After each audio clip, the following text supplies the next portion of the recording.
আসসালামু আলাইকুম, hello viewers, welcome back to my channel.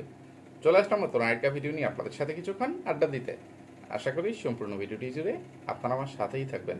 Viewers, আপনাদেরকে টানা দুইটা ধামাকা দেওয়ার পর এবং ওই ফাতরা নাজরিন নিশি ওরফে টিট গার্ডেন দাঁতের বাগানকে এত বড় আইক্কাওয়ালা বাস দেওয়ার পর আমার এখন খুব খুশি থাকার কথা ছিল, প্রফুল্ল বা উৎফুল্ল থাকার কথা ছিল। সেটা বিগত কয়েকদিন ছিলামও, গতকাল থেকে ছিলাম, কিন্তু আজকে আমার মনটা ভালো নেই। আজকে আমার মনটা খুব খারাপ। মন আমার কেমন কেমন করে, কেমন করে সেটাও আপনাদেরকে বলতে পারতেছি না, কারণ সব কথা বলা যায় না। তো মনটা খারাপ, সেটাই সবাইকে জানিয়ে রাখলাম। আর এই মন খারাপ নিয়ে আপনাদেরকে আজকে কতটুকু বিনোদন দিতে পারবো জানি না, তবে আজকে খুব গুরুত্বপূর্ণ কিছু তথ্য আপনাদের সাথে শেয়ার করার চেষ্টা করব। তাই শুরুতেই সবার কাছে অনুরোধ থাকলো, সবাই আমার আজকের কথাগুলো খুব মনোযোগ সহকারে না টেনে শোনার চেষ্টা করবেন। টেনে টেনে ভিডিওটি দেখলে অনেক গুরুত্বপূর্ণ বিষয় মিস করে ফেলবেন, তখন আবার অনেক কিছুই আপনাদের অজানা থেকে যাবে। তো ভিউয়ার্স, আপনারা আমার গত দুইটা ধামাকা যারা দেখলেন, যে দাঁতের বাগানের জীবনে সুনামি নামিয়ে নিয়ে আসার চেষ্টা করছিলাম, যদিও এটা দাঁতের বাগানের জীবনে কোনো রকম প্রভাব পড়বে বলে আমার মনে হয় না, আর প্রভাব পড়লেও সেটা তারা দেখাবে না। তারা তাদের অভিনয় চালিয়েই যাবে, কারণ তারা অনেক বড় মাপের অভিনেতা অভিনেত্রী, খল অভিনেত্রী, আবার মানে ইয়ে নায়ক, নায়ক নায়িকা এরকমটা ভাববেন না, তাহলে ভুল করবেন।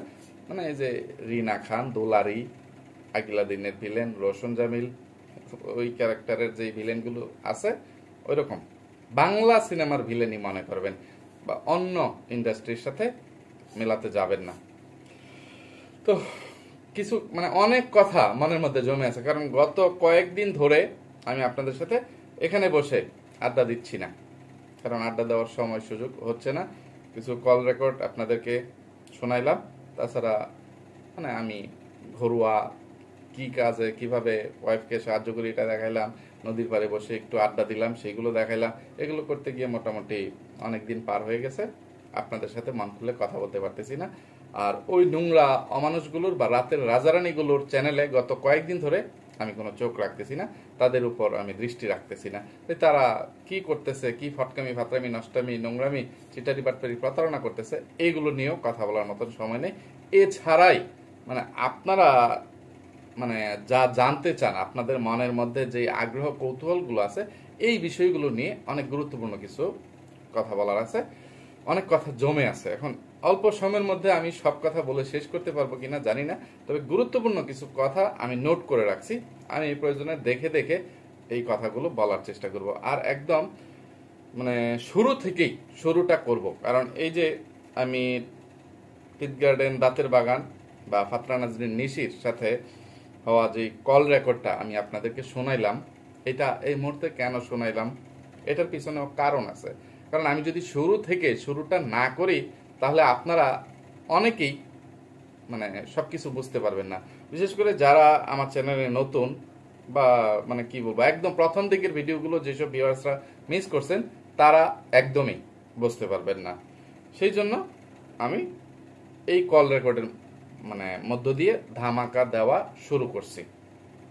আর অনেকেই প্রশ্ন করছেন, বা অনেকের মনের মধ্যে প্রশ্ন থাকতে পারে যে আপনার সাথে তো এই ফাতরা নাজরিন নিশির বা টিট গার্ডেন দাঁতের বাগানের সম্পর্কটা খুব ভালো ছিল, খুব হাসি খুশিতে আপনারা কথাবার্তা বলছেন, একদম প্রেমিক প্রেমিকার মতো কথাবার্তা বলে এক একজনের মন অনেক ভালো হয়ে গেছে, এইরকম যেরকম অনেক রকম ধারণা আপনাদের যে তাহলে কি কারণে নিশির উপর বা টিট গার্ডেন দাঁতের বাগানের উপর আপনার এত রাগ।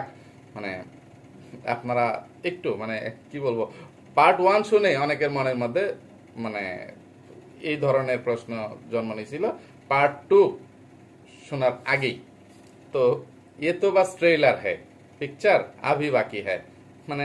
ভালো থেকে শুরুটা করছি, খারাপ পর্যন্ত আমাকে যাওয়ার সময়টা দিবেন তো, কিভাবে সম্পর্কটা খারাপ হইলো সেটা তো আমাকে বলার সুযোগ দিবেন, সেটা সেই ধামাকাগুলো দেওয়ার সময় ও সুযোগটা তো আমাকে দিবেন, তাই না? তো আমি একটু একটু করে শুরু করি। তো আমি ইউটিউবে কখন আত্মপ্রকাশ করছিলাম, সেটা কত সাল ছিল, কিভাবে কি কারণে আত্মপ্রকাশ করছিলাম সেটা নিশ্চয়ই আপনারা যারা আমার ভিডিওগুলো প্রথম থেকে দেখতেছেন তারা সবাই জানেন।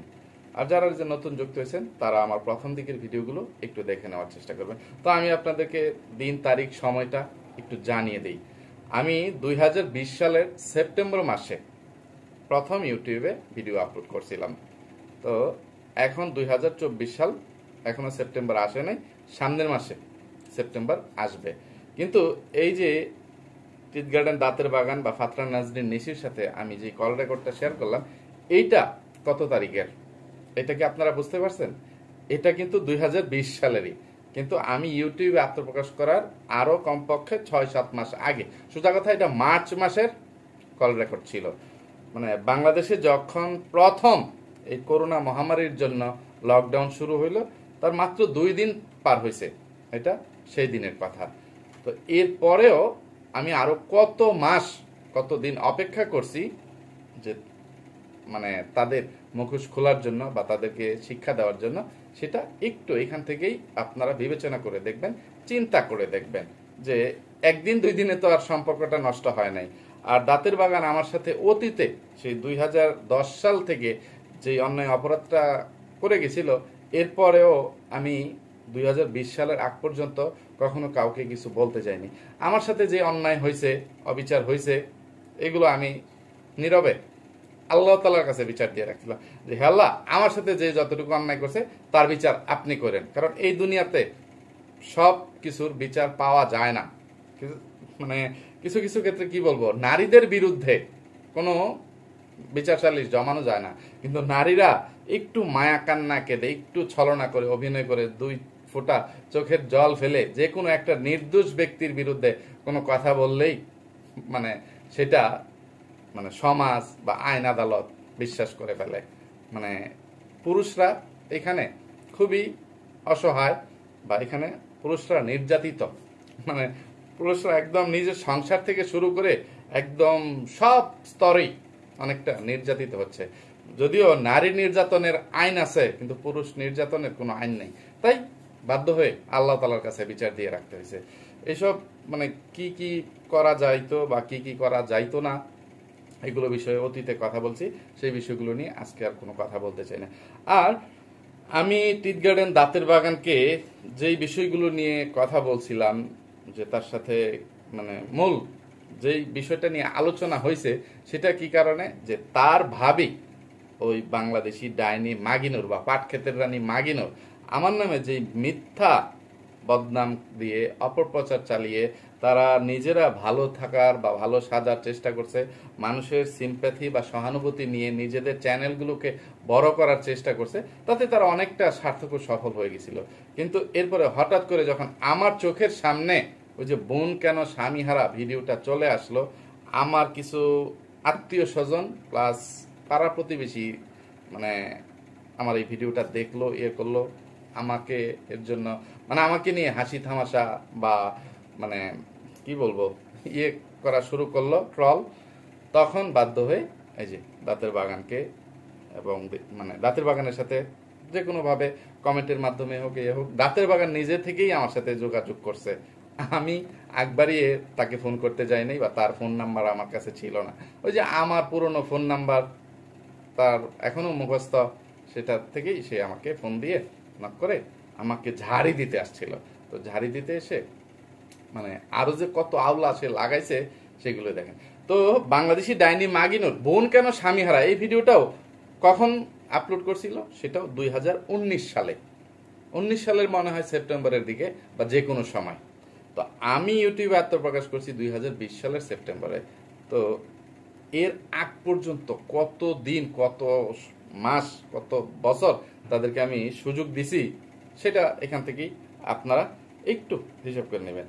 আর এইগুলো দেখেও সোজা কথা কিছু টিনের চশমা পরা মানে নিজেদেরকে অনেক সচেতন, জ্ঞানী, মহাপণ্ডিত মনে করা কিছু ভিউয়ার্সরা আমাকে কমেন্ট করে যে তারা তো আপনাকে নিয়ে কোনো কথা বলতে আসে না, আপনি কেন বলেন এটা সেটা। এই ধরনের অতি সচেতন, নিজেদেরকে মহাজ্ঞানী, মহাপণ্ডিত মনে করা যে সকল ভিউয়ার্সরা আছেন, যাদের মনের মধ্যে এই ধরনের চিন্তা ভাবনা বা প্রশ্ন উকি ঝুঁকি দেয় যে তারা কেন কোনো কথা বলে না, শুধু আমিই বলি, তাদেরকে বলি আমি যে নোংরা অমানুষগুলোকে বা রাতের রাজারানীদেরকে এভাবে জুতা পিটা, ঝাঁটা পিটা, ঠ্যাঙ্গা, আইকেওয়ালা বাস, ডিম থেরাপি, মরিচ বাটা ইত্যাদি ইত্যাদি ইত্যাদি নানান শাস্তি দিয়ে তাদেরকে ধোলাই করি, তাদের যদি ন্যূনতম মানে কি বলবো সাহস, যোগ্যতা, ক্ষমতা কোনো কিছু থাকতো, তাহলে না তারা আমার বিরুদ্ধে কোনো কথা বলতে আসতো, বা তাদের সেটা বলার যদি মুখ থাকতো তাহলেও না আসতো, বা আমি যদি একটা কথাও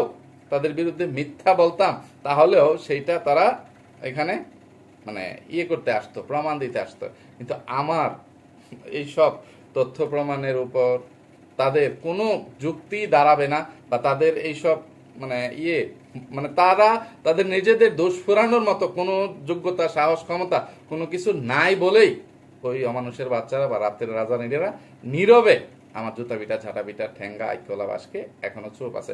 তবে প্রথম দিকে এরকমটা ছিল না, প্রথম কিছুদিন বৃথা চেষ্টা করতেছিল বা একটু বক বক ঘেউ ঘেউ করে গেছে। তো এরপর থেকেই আমার এইসব ধামাকা দেওয়াগুলো শুরু হয়েছে। যখন আমি শুধু মুখে কথা বলতাম, মুখে এটা বলতাম যে এমন এমন করছে তাই মানে আমি আসছি, তখন তারা একটু আসছিল। তো আমি এই যে দাঁতের বাগানের সাথে যে কল রেকর্ড, তাকে কি ধরনের ইয়েগুলো দিছিলাম যে মানে আমার কাছ থেকে ক্ষমা নেওয়ার জন্য কি ধরনের সুযোগগুলো দিছিলাম বা অনুরোধ করতেছিলাম, করতেছিলাম। তো এগুলোর পরে তারা কিন্তু আবার আমি ইউটিউবে চ্যানেল খোলার সাথে সাথে বা যে কোনোভাবে যে পরিস্থিতিতে যখন খুলছি, তখন তারা আমার কাছে ক্ষমা না চেয়ে উল্টো আরো কি ধরনের উস্কানিমূলক কথাবার্তা বলে আমাকে ইউটিউবে চ্যানেল খুলতে বাধ্য করছিল, সেটাও আপনারা আমার পুরোনো দিনের ভিডিওতে পেয়ে যাবেন, যারা নতুন ভিউয়ার্স আছেন। আর যারা পুরাতন আছেন তারা তো জানেনি, তাদের না দেখলেও চলবে, ঠিক আছে? তো এই মানে মানে কি বলবো, তাদের দালাল মার্কা কিছু অতি সচেতন, মহাজ্ঞানী, মহাপণ্ডিত মার্কা কিছু ভিউয়ার্সরা ওই অমানুষগুলোকে বা রাতের রাজারানীগুলোকে বুদ্ধি দেয় বা আমাকে ভয় দেখাইতে আসে যে আপনি তাদের নাম, পরিচয়, ছবি ব্যবহার করে তাদের বিরুদ্ধে মানে যেই তথ্য প্রমাণগুলো দিতেছেন, যেভাবে তাদেরকে অপমানিত, লাঞ্ছিত করতেছেন, আপনার বিরুদ্ধে তো আইনানুগ ব্যবস্থা গ্রহণ করা যাবে। তাদেরকে আমি বলে দিতে চাই, আগের দিন বাঘে খেয়ালছে, ঠিক আছে, যে অনেকদিন পর্যন্ত একটা পরাধীন স্বৈর শাসকের ফ্যাসিস্ট মানে ইয়েতে ছিলাম, কি অত্যাচারিত, নির্যাতিত হয়েছিলাম, বাক স্বাধীনতা ছিল না, সাদাকে সাদা, কালোকে কালো বলার সুযোগ ছিল না, তাহলে যে গুম, খুন এগুলোর একটা ছিল, মানে ঝুঁকি ছিল, ঠিক আছে, বা অনেক হুমকি দামকি, অনেক কিছু সহ্য করতে হয়েছে। কি কি হয়েছে এগুলোর তথ্য প্রমাণও আমার কাছে আছে, যদি প্রয়োজন হয় সেগুলো আমি আপনাদের সাথে শেয়ার করব একদম প্রমাণ সহকারে, ঠিক আছে? তো এখন আমি আবার নতুন করে কি কারণে এইভাবে তাদের নাম, পরিচয়, ছবি ব্যবহার করে মানে এত দুঃসাহসী হয়ে গেলাম, তাদেরকে ধুলাই করতেছি, সেটা আগে বলে নেই। কারণ আমি বিগত 3-4 বছর ধরে চেষ্টা করেও ওই অমানুষের বাচ্চাগুলোকে, রাতের রাজারানীগুলোকে আইনের আওতায় আনতে পারতেছি না, বা তাদেরকে সব সময় মানে আদালতে উপস্থিত করতে পারতেছি না। তারা ফাঁকিবাজি করে, ঠিক আছে, তারা সবসময় আসে না, তাদের হয়ে উকিল পাঠিয়ে দেয়, এটা সেটা করে। তো এখন যেন তারা, তাদের যদি মানে সৎ সাহস থাকে, তাদের যদি সাহস, ক্ষমতা, যোগ্যতা কোনো কিছু থাকে, তারা আবার এই মুহূর্তে নিরপেক্ষ একটা সরকারের অধীনে সময় এসে তারা যেন আমার বিরুদ্ধে কোথাও কোনো অভিযোগ করে, সেটা সিআইডি হেড অফিসে হোক, ডিবি অফিসে হোক, বা যে কোনো আদালতে বা পুলিশ থানায়, মানে যে কোনো জায়গায় হোক, আমি সেখানে যাইতে রাজি আছি, তারা যেন আমার বিরুদ্ধে করে। তখন বিচারকের সামনে, যে কোনো একটা মাধ্যম তো হবে, তাই না, তাদের সামনে যেন এইসব তাদের অন্যায়, অপকর্মের, নষ্টামি, নোংরামির তথ্য প্রমাণগুলো দিতে পারি। আর আমি কি কারণে ইউটিউবে আসতে বাধ্য হয়েছি, আমি ইউটিউবে আসার আগে তাদেরকে কত ওয়ার্নিং দিছি, কত সুযোগ দিছি, কত আকুতি মিনতি করছি, এগুলো আমি বিচারককে দেখাইতে চাই। তারপরে দেখতে চাই নিরপেক্ষ সরকারের অধীনে কি ধরনের বিচার হয়। তো তোমরা সোনারা, জাদুরা, ওই পরকীয়ার মানে রাজারানীর বা এই দাঁতের বাগান, দেশি কুত্তা, ডাইনি, মাগিন, সবার ওই দলের 2-2টা পরিবারের যত দালাল চাঞ্চারা তোমরা আছো, তোমরা তোমাদের পীর মুর্শিদদেরকে বলে দিও আমার একটা লোম ছিপতে, ঠিক আছে? আগের দিন বাঘে খাইয়ালছে কইছি না, তো তাদের যদি ক্ষমতা থাকে তোমরা তাদেরকে পাঠাও।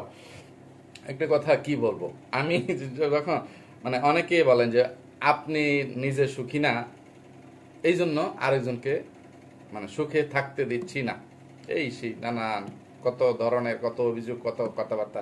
আচ্ছা, আমি কিভাবে সুখে থাকব? আমার কলিজার টুকরা, আমার প্রথম সন্তান, যার মাধ্যমে আমি মানে প্রথম বাবা হওয়ার আনন্দ উপভোগ করতে পারছি, যার মুখ থেকে প্রথম বাবা ডাক শুনছি, মানে যেই মেয়ে আমার বুকে শুয়ে ঘুমিয়ে কি বলবো, আমার মেয়ে আমার মুখে প্রস্রাব পর্যন্ত করে দিছে, সারিকা, আপনারা যাকে মরিয়ম নামে চিনেন। তো মানে সেই মেয়ে, যেই মেয়ে আমাকে ছাড়া কিচ্ছু বুঝতো না, আমার কলিজা আমার মেয়ে, বা মানে আমার মেয়ের কাছে আমি ছিলাম সব কিছু, সেই মেয়েকে আমার কাছ থেকে দূরে সরিয়ে রাখছে, আমাকে ভুলিয়ে রাখছে। তো তারপরে আমার জীবনে একটার পর একটা চিটার বাটপার প্রতারক ভণ্ড মানে এই ধরনের বড় বড় অভিনেতা অভিনেত্রীদের আগমন ঘটছে। টিট গার্ডেন দাঁতের বাগান আমার সাথে ছলনা করে প্রতারণা করছে। এই পরকের রানী সাগিনুর আমার বিশ্বাসের সুযোগ নিয়ে সে নষ্টামি নোংরামি করে ওই লম্পটের বাচ্চা রোহিঙ্গার সাথে এভাবে নষ্টামি নোংরামি পরকীয়ায় লিপ্ত হয়েছে। তো একটা মানুষ কতবার আঘাত পাইতে পারে, কতবার কষ্ট সে সহ্য করতে পারে? একটা মানুষকে শুধু প্রাণে মেরে ফেললেই কি এটাকে হত্যা বলে? এটা ছাড়া একটা মানুষকে হত্যা করা যায় না? যায়। তার মনটাকে, হৃদয়টাকে হত্যা করেও মানে তাকে জীবন্ত লাশ বানিয়ে ফেলা যায়, যেটা ওই নোংরা মানুষগুলো আমাকে বানিয়ে রাখছে। তা আমি আমাকে দেখতে যেরকমই মানে হাস্যোজ্জ্বল বা এটা সেটা অনেক সুখী খুশি যেরকমটাই মনে হোক না কেন, আমি মানে একদম রিয়ালিটিটা এখানে বলি, আমি সুখে নাই, ঠিক আছে? আর জীবনে মরার আগ পর্যন্ত কোনোদিন সুখে হইতে মানে সুখে থাকতে পারবো না, ঠিক আছে? হয়তো বা সুখে থাকার অভিনয় করতে পারবো, দেখাইতে পারবো, এইটুকু অভিনয় আমিও করি, যে মানে ভিতরের কষ্টটা যদি মানে আমার যত শুভাকাঙ্ক্ষী বা আমার ভিউয়ার্সরা আছেন তাদের কাউকে দেখানো সম্ভব না। বা আমার কষ্ট, যার যার কষ্ট তার তার কাছে অনেক বড়। সব মানুষের জীবনে ছোট হোক বড় হোক কিছু না কিছু কষ্ট থাকে, কিন্তু আমার জীবনে যে ট্র্যাজেডিগুলো আছে মানে এগুলো নিয়ে একটা মানুষ মানে সুখে থাকতে পারে না, ঠিক আছে? মানে শুধু একটা খোলস, মানে জীবন্ত একটা লাশ হিসেবে আমি পড়ে আছি। আর এইগুলো কাদের জন্য? এগুলো ওই নোংরা অমানুষদের জন্য। তারা আমার জীবনের সবচেয়ে বড় ক্ষতি করছে, বা আমার জীবনের আনন্দ মানে খুশি এগুলো কেড়ে নিছে। আর যারা আমার জীবদ্দশায় আমাকে একটা জীবন্ত লাশে পরিণত করছে, তাদেরকে আমি এত সহজে ছেড়ে দিব, এতটা মহান, এতটা মহৎ, এতটা উদার আমি না, আমি হইতে পারবো না। কেউ কেউ আমাকে বলে ক্ষমা মহৎ গুণ, ক্ষমা সর্বোত্তম একটা গুণ, এত সর্বোত্তম আমি হইতে পারবো না। আমি শুধু ভালোভাবে জীবনযাপন করতে চাইছিলাম, মানে আমি পায়ে পাড়া দিয়ে কখনো কারো সাথে ঝগড়াঝাটি বা শত্রুতামিতে মানে লিপ্ত হইতে চাই না। আমি খুবই সাধারণ একজন মানুষ, সবসময় নিজেকে নিয়েই মানে নিজের দুনিয়াটা সাজাইতে চাইছি, যে সারা দুনিয়া কিরকম চলতেছে, সারা দুনিয়ায় কত মানে চিটারি বাটপারি প্রতারণা এটা সেটা খুন রাহাজানি কত কিছু হচ্ছে। শুধু কথা আমি আমার আত্মীয় স্বজন আমার মানুষগুলো নিয়ে যদি আমি খুশি থাকতে পারি, অন্য যে আওয়ামী লীগ বিএনপি জাতীয় পার্টি বা বিশ্ব এটা এখানে সেখানে সেগুলো আমার সাধ্যের বাইরে, বা সেগুলো নিয়ে আমি চিন্তা না করলেও চলবে। আমি শুধু আমার নিজের এটা নিয়ে চিন্তা করি, আমার মানে হালাল রুজি রোজগার করে আমি আমার জীবনটা পার করে আল্লাহ তাআলার কাছে নিজের কর্মফলের জন্য হিসাব কিতাব করে যদি জান্নাতে যাইতে পারি, এইটুকুই আমার জন্য যথেষ্ট। এত আমার দরকার নেই, এত লোভ লালসা আমার নাই, যে দুনিয়াতে যার সম্পদ যত কম আখিরাতে তার হিসাব তত সহজ হবে। এই জন্য মানে সোজা কথা, আমি আমার নিজেকে নিয়ে মানে সুখে থাকার চেষ্টা করছি, আমি আমার পরিবার নিয়ে আমার স্ত্রী সন্তান নিয়ে সুখে থাকার চেষ্টা করছি। কিন্তু আমার এই সুখ যারা নষ্ট করছে তাদেরকে আমি এত সহজে মানে ছেড়ে দিব, ক্ষমা করে দিব, এত মহান এত মহৎ বা সর্বোত্তম আমি হইতে পারবো না। তো আমার সাথে যে যতটুকু অন্যায় করছে, আমাকে একটা জীবন্ত লাশ বানিয়ে যারা মজা নিচ্ছে, বিনোদন পায়, তারা উপহাস করে, তাদেরকে এই দুনিয়ার বুকেই আমি মানে একটা লাশের সাথে যখন তারা ছিনিমিনি খেলে বা উপহাস করে, তাদেরকে এত সহজে ছেড়ে দেওয়া যায় না। এরপরেও আমি দাঁতের বাগানকে, এই দেশি কুত্তাকে, বাংলাদেশি ডাইনি মাগিনোরকে অনেক সময় দিছি, অনেক সুযোগ দিছি, অনেক আকুতি মিনতি করে তাদেরকে বোঝানোর চেষ্টা করছি, তাদেরকে অনুরোধ করছি, শেষ পর্যন্ত হুমকি ধামকিও দিছি। এই যে এই রেকর্ডিং এর মধ্যেও আপনারা শুনতে পাবেন, যারা টেনে টেনে দেখছেন তারা অনেক মিস করছেন যে দাঁতের বাগানকে এইভাবে ওয়ার্নিং দিচ্ছিলাম। দেখেন যে শত্রু মানে কিবরিয়া যদি বন্ধু হয়, এই সব কথা তো বলা যায় না, শুধু এইটুকু বলছিলাম যে কিবরিয়ার মতো শত্রু মানে আপনারা বানায়েন না। কিবরিয়াকে যদি শত্রু হিসেবে ইয়ে করেন তাহলে এটা কিন্তু মরার আগ পর্যন্ত মানে শত্রুতামি চলতেই থাকবে, ঠিক আছে, কবর পর্যন্ত থাকবে। তো এই শত্রুতামিটা, এই শত্রুতা খেলা যেন এখানেই বন্ধ হয়ে যায়। একটা লাকি বাম্পার অফার দিয়ে কত আকুতি মিনতি করছি, ভবিষ্যতে আরো এই ধরনের ধামাকা আসবে, আপনারা দেখতে পারবেন যে সে নিজেকে মানে জাহান্নামী বানাইতে রাজি আছে, যে সে জাহান্নামে যাবে জেনে বুঝে, তবুও তারা আমার কাছে নত স্বীকার করবে না, আমার কাছে ক্ষমা চাইবে না। মানে তাদের এই মিথ্যা অহংকার, অহমিকা বা ইগু যেটাই বলেন না কেন এত বেশি ছিল যে মানে আপনারা বলেন যে তাদের সংসারে, আমি কেন দাঁতের বাগানের জীবনে এখন মানে এই ধরনের সুনামি নামিয়ে আনতেছি, তার সংসার নষ্ট হয়ে যাবে। দাঁতের বাগান নিজের মুখেই তো বললো, তার কার্টুন পায়জামা বলত, ওই ফকিন্নির বাচ্চা, ওই দায়ুসের বাচ্চা, ওই কমর ভাঙা মেরুদণ্ড 1.5 ইঞ্চির হাউন আঙ্কেল, মানে সে নাকি সবকিছু জানে।